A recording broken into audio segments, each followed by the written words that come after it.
Supreme court का जिम्मेदारी है। सिंह के केस में अब हम आते हैं जरा प्रभुनाथ सिंह के केस में, क्योंकि बिहार के दर्शक ये जानना चाह रहे होंगे कि प्रभुनाथ सिंह के केस को आपने क्यों लिया है, जबकि आपको ये मालूम है कि प्रभुनाथ सिंह के ऊपर ये आरोप लग रहे हैं। मैं नहीं कह रहा हूं ये बात, ये जो वहां पे आरोप लगाया जाता है प्रभुनाथ सिंह एक बाहुबली हैं, दबंग हैं,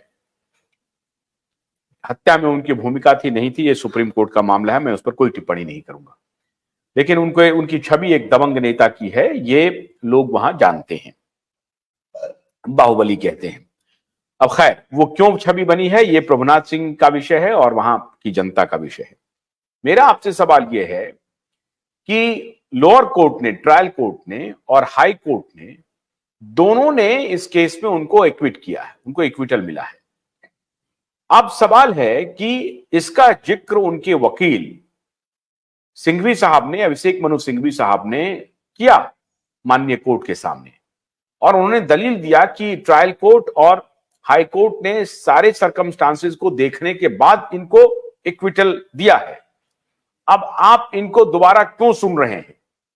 अब ये जो आर्गुमेंट था, ये आर्गुमेंट को सुप्रीम कोर्ट ने कहा कि नहीं, ये ग्रॉस इनजस्टिस हुआ है। तो इसका मतलब है कभी कभी ये भी आपको जिम्मेदारी रखनी पड़ेगी कि भाई जिस जज ने हियरिंग में इतना बड़ा लूपहोल्स कर दिया है, उनको अगर मान लीजिए कि उनको निर्दोष साबित कर दिया और सुप्रीम कोर्ट उनको दोषी बता रहा है, तो जज के खिलाफ भी कुछ बात होनी चाहिए, उनको भी एक्शन होना चाहिए, उनको कोई ना कोई तो आधार तय करना पड़ेगा ना कि आपने कैसे मिसअंडरस्टूड किया पूरे केस को, या क्या कंक्लूजन रहा होगा, सुप्रीम कोर्ट ने क्या कहा है। तो क्या ऐसे केसेस में जब सुप्रीम कोर्ट, ट्रायल कोर्ट और हाई कोर्ट दोनों के फैसले को सेट असाइड करके नया वर्डिक्ट देता है, तो क्या इसका भी प्रावधान होना चाहिए कि जो बाकी जो दोनों निचली अदालतें हैं उनके खिलाफ भी कोई कार्रवाई हो? नहीं, सुनिए, वो अभी मुद्दे से मत भटकिए, सुनिए।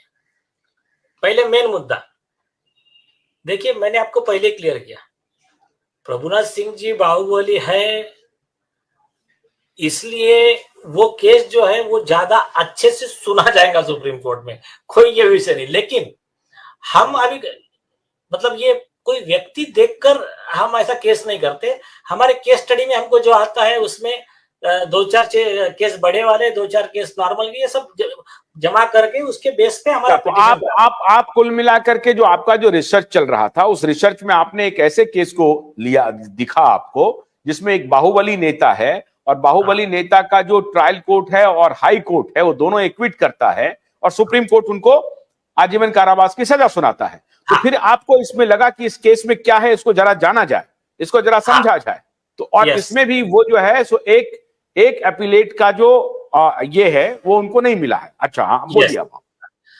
तो अभी मतलब मेन हमारा मुद्दा जो है कि उन्हें ये फंडामेंटल राइट उनका वायलेट हुआ है, एक अपीलेट कोर्ट नहीं दिया है, सुप्रीम कोर्ट ने उनके फंडामेंटल राइट का वायलेशन किया है, कि ये सुप्रीम कोर्ट की जिम्मेदारी थी। सुप्रीम कोर्ट ने क्या किया है, क्यूरेटिव पिटीशन का प्रोविजन रखा है, एक रूपा हुरा का जजमेंट के तहत, कॉन्स्टिट्यूशन बेंच के तहत एक क्यूरेटिव पिटीशन का प्रोविजन रखा है। लेकिन यूनो ने, खुद सुप्रीम कोर्ट के जजमेंट है, हाई कोर्ट के जजमेंट है, उसमें क्लियर है, लॉ में क्लियर है, रिव्यू इज डिफरेंट, तुम्हारा curative is different, appeal is different.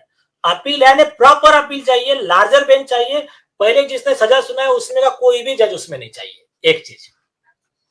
अब दूसरा विषय कि आपका जो ये वाला सवाल था कि